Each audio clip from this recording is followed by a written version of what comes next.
Et salut à tous, c'est Tignan et c'est un plaisir de vous retrouver. On va discuter avec mon poteau Trishigo du chapitre 182 de Black Clover.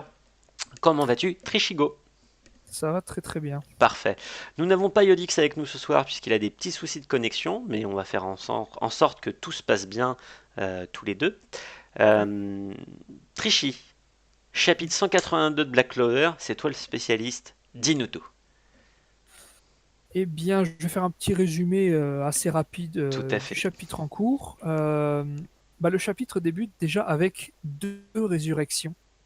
Alors, j'ai envie de dire inattendues, même si bon, c'était pas C'est vraiment vrai. inattendu. Deux résurrections de Fana et Vette, ou Vetto en, à la japonaise, euh, qui étaient deux ennemis. Donc, pour ceux qui ne se rappellent plus, c'était deux ennemis de l'œil du crépuscule, le premier grand ennemi de l'histoire.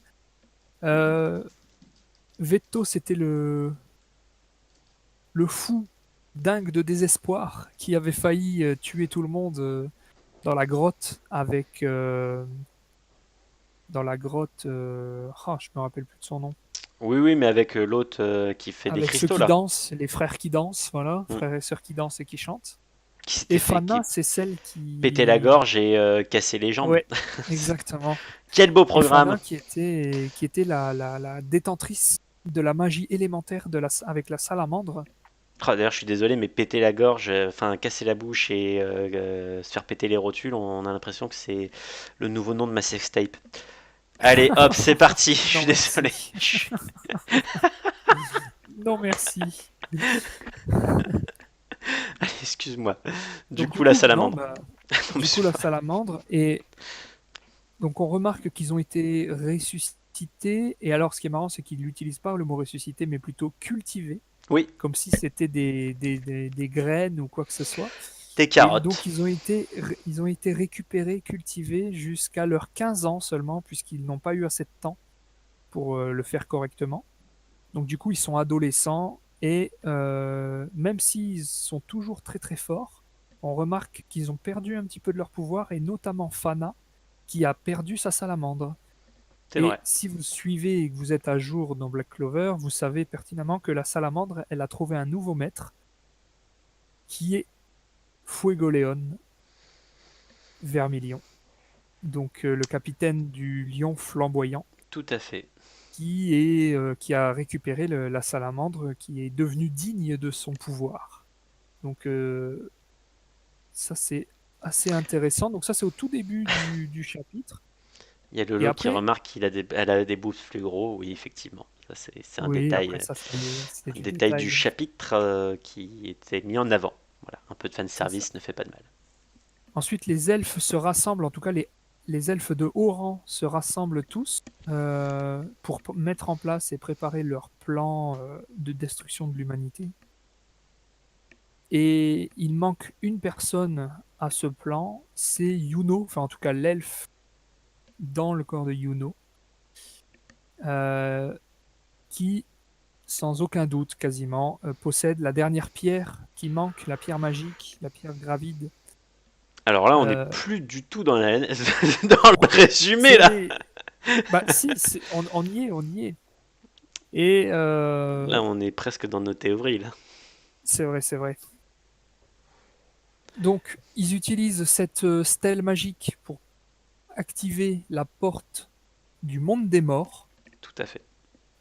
qui va avoir pour but ben, simplement de mettre l'âme des humains prisonniers dans le corps des elfes, dans le monde des morts, pour que les elfes puissent être seuls à gouverner l'humanité, tout simplement. Donc, Yami et Jack, l'éventreur, vont s'opposer à ce mouvement, et il va y avoir un barrage de soldats elfes avec Klaus, Alors ouais, lui avec les ils sont lunettes. pas, il y a pas que les deux. Hein. Il y a merde, comment Non, ça voilà, ils s'appelle? sont une dizaine. Non mais il y a Jack et Yami, mais il y a Oui, et aussi puis il y a Noël, oui il y voilà a Noël et puis comment il s'appelle? pareil. Là, Euh, j'ai un peu de mal avec les noms dans Black Clover, mais enfin Celui avec ses pièges. tout à fait. Et Voilà. pas que, hein. Enfin, bref, mais globalement, tous ceux qui étaient là, les deux trois chapitres d'avant, sont tous là, mais ils ont galéré face à un elfe. Donc là, il y en a 10 qui arrivent. Clairement, ça Effectivement, promet ils se une disent qu'ils bataille sont pas bien. épique. Ils se disent qu'ils sont pas bien. Et la dernière Euh, page, elle se finit oui, avec l'arrivée du coup de l'équipe au complet du Taureau Noir, euh, l'arrivée d'Asta et de toute la clique c'est ça, Lolo. dans le taureau, la maison taureau, qui est tellement stylée. Hmm. Et du coup, la dernière petite image qui promet du lourd avec Licht, je sais pas comment ça se prononce, qui remarque du coup l'arrivée de Asta. Et ça promet du lourd entre un combat entre les deux. Bah, ça se termine en disant le début du combat décisif. Clairement. Voilà. Donc ça se pose plutôt là. Euh, Bah, du On a coup, pensé on quoi? va, ouais, voilà, on va parler un peu de l'analyse. Ce que j'en ai pensé, bah, moi, je trouve qu'il y a énormément d'informations encore. On n'en est pas rendu à un point où c'est indigeste, parce que en plus, ce n'est pas que du combat, donc Oui, ça change des derniers chapitres. Mais il y a énormément d'informations. J'ai beaucoup de mal à retenir en fait les noms, les termes dans Black Clover et tout ce qui s'ensuit. Il fait des super retours en arrière. Effectivement, aller chercher les gars de la troisième main, parce que c'est ça hein, leur nom, troisième main. ouais, Ouais, c'est plutôt une excellente idée. Voilà, ça fait revenir des persos euh, qui, euh, qui étaient déjà là, et puis ça fait des petites références au passé avec des passages un peu comiques. Je trouve que globalement c'est un très bon chapitre. Voilà, il y a notamment le dessin de Yami quand il se dit bah, c'est quoi ce bordel, qui voit justement l'énorme pierre arriver pour ouvrir la porte des morts et détruire le château de Clover, là où se trouve en mhm, fait le but des elfes.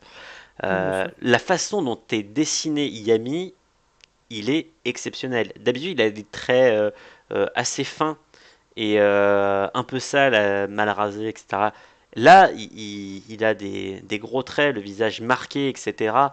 Tu sens qu'il n'est pas en mode Jean Fautis. Et voilà, le dessin de Yami, je l'ai trouvé absolument sublime, euh, Ouais, pour le coup. clairement. Non, on sent l'importance de ce qui est en train de se passer, même Ah oui, pour clairement. des personnages qui sont habituellement très distants avec ce qui se passe autour d'eux.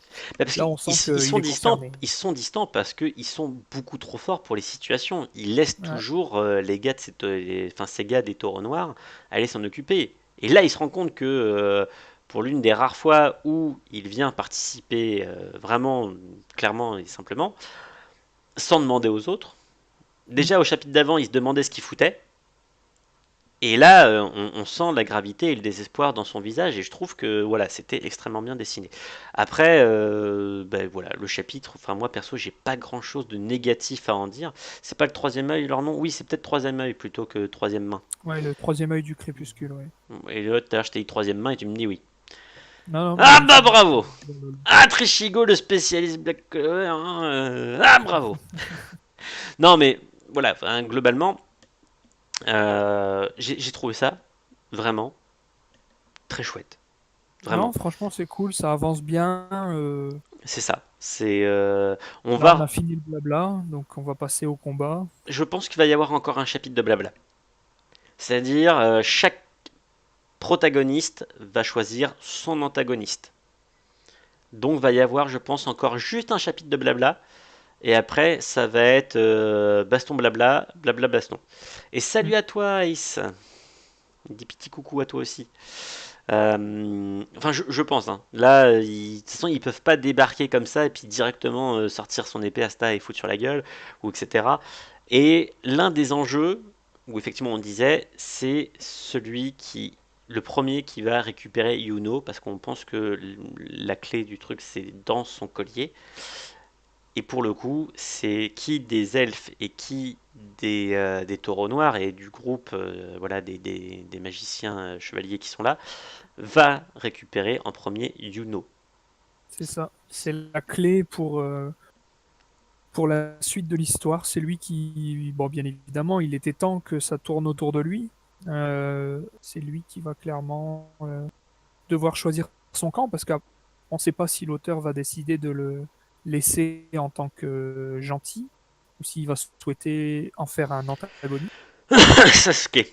Pardon, excusez-moi. Ouais. Je... Bah, c'est, j'ai- ça pourrait, ça pourrait. Non, mais j'ai la gorge qui m'a gratté un peu. Ouais, je comprends, je Une comprends, envie de tousser irrésistible. Euh, clairement. Non, après, quelque chose qui est intéressant, justement, c'est la dernière page avec Licht qui, qui voit l'arrivée de Asta. Et on mhm. sait qu'entre les deux, bah, même si Asta il veut se battre tout le temps dès qu'il croise un ennemi, on sait que Licht il a un intérêt pour Asta parce que si je me trompe pas, Drainda et Dispelda, les deux épées de Asta, Mhm. euh, quand ils se battent contre l'œil maléfique du crépuscule, les sbires disent qu'est-ce que tu fais avec ces deux épées? Elles appartiennent au maître Licht. Ah oui. Et Oh putain, quand... c'est vieux ça par contre. Ouais, tout à fait. Euh, Et quand, à un moment donné, Licht se bat contre Yami pendant quelques secondes euh, dans la grotte quand il Dans vient le passé, sauver oui. Veth La première fois dans le passé, qu'il eh intervient, oui. bien, à un moment donné, il prend en main l'épée d'Asta et l'épée devient blanche à ce moment-là Putain, c'est et vrai. plus noire. Ouais. Un petit peu, et du coup, c'était les prémices Lolo. du côté elfe de Licht, qu'on aurait pu évidemment y penser à ce moment-là. Donc, du coup, est-ce que cette épée, on sait que Asta en lui, il a un démon, il l'utilise de temps en temps pour se battre, tout ça, Mhm. il apprend petit à petit à le contrôler. On sait que c'est un démon, c'est écrit depuis le début du manga, sachant que eux, c'est entre guillemets les elfes, la pureté, le côté pur. Donc, Dispelda et Drainda, qui sont les deux épées favorites d'Asta et les deux armes, est-ce que ce ne seraient pas ces armes-là qui seront le bourreau des elfes, dans son côté démon? Ça pourrait être très intéressant et du coup ça permettrait à Asta d'avoir un step-up, d'avoir une évolution dans le personnage plus que simplement le fait de botter le cul à l'ennemi, quoi. Il y aurait Alors, un petit twist supplémentaire sur la nature du grimoire. alors, il y a Lolo qui fait deux réflexions. La première, c'est s'il fait une Sasuke ou une Mitsuki, j'arrête Black Clover. Je peux concevoir. Le deuxième, c'est ah oui, Clairement. les lames du maître, mais il lui dit que c'est plus les miennes maintenant. C'est ça. Ce qui n'empêche que ce n'est pas parce que ce n'est plus les siennes que si il les récupère, ou s'il les prend, ou s'il en prend une des deux, ne récupère pas ce côté en fait blanchâtre opposé à Asta. Ouais, bien sûr, bien sûr. Bah, on l'a vu en fait avec le chapitre clairement Oui, là sur le moment. où Fana elle perd sa salamandre. Rien ne dit qu'elle finira pas par le récupérer. Parce qu'elle en a été détentrice, peut-être qu'elle a au fond d'elle, dans sa magie, quelque chose, dans son grimoire, Mhm. quelque chose pour rappeler la salamandre. Et ben, il se peut que ce soit la même chose du côté de Licht. Peut-être qu'il a été le maître des épées. C'est plus lui, c'est Asta. Et du coup, il va peut-être se dire, il est dangereux à cause de ça, pas à cause du fait que ce soit un bon chevalier mage. Et du coup, ça peut donner une autre dimension au combat entre les deux, c'est intéressant. Non, mais c'est, je pense que d'ailleurs, ça sera l'un des derniers combats traités, ou alors on va commencer par celui-ci et faire une ellipse sur les autres. Mais enfin, Ah, c'est possible, oui. voilà. Bah, après, il faut faire durer le suspense, hein, c'est... Les elfes, ça fait pas très longtemps que c'est là, hein. Ah oui, non, non, mais c'est évidemment. Mais il parle déjà de la bataille décisive. Je pense que on peut pas balancer directement Asta. Enfin, même s'il va vouloir combattre, mais en fait, on va suivre, je pense, un petit peu à la style du Dragon Ball Super, le tournoi de survie de l'univers. Plein de petits combats différents, avec en trame principale celui de Asta qui sera suivi de loin par quelques, quelques regards voilà, de personnages. Mais Clairement. j'attends plein de bonnes choses, surtout pour le prochain chapitre. Au final, celui-ci, c'est un petit chapitre de transition qui nous emmène vers autre chose, puisque Mhm. forcément, on arrête une bataille, donc c'est forcément un chapitre de transition. Mais ça n'empêche pas que c'est un très bon Ouais, chapitre c'est sur toujours lequel aussi cool. je n'ai pas d'avis négatif à donner. Voilà. Non, moi non plus, je C'est pense quand que même on comme suit Samora. a... Surtout qu'en plus, des avis négatifs sur les deux prochains chapitres qu'on va traiter, qui sera celui de My Hero Academia et Fairy Tail, ça Il y va en a, piquer sévère. Mais clairement. ça, Donc, non, je ça, pense que là, on a tout. attendez-vous à du sale. Euh, Hâte de voir la suite, comme d'habitude. Il n'y a pas de Ouais. pause la semaine prochaine. One Piece, quand tu nous tiens. Non, mais ouais, voilà, on attend du lourd. Bah, messieurs, enfin, messieurs, dames, pardon, c'est déjà la fin de cette review sur le chapitre 182 de Black Clover. On vous fait des bisous Ouais. et on vous dit à la semaine prochaine pour la review du prochain chapitre de Black Clover qui sera donc le 183. Des bisous, ciao les gens. Ciao, ciao. Ciao.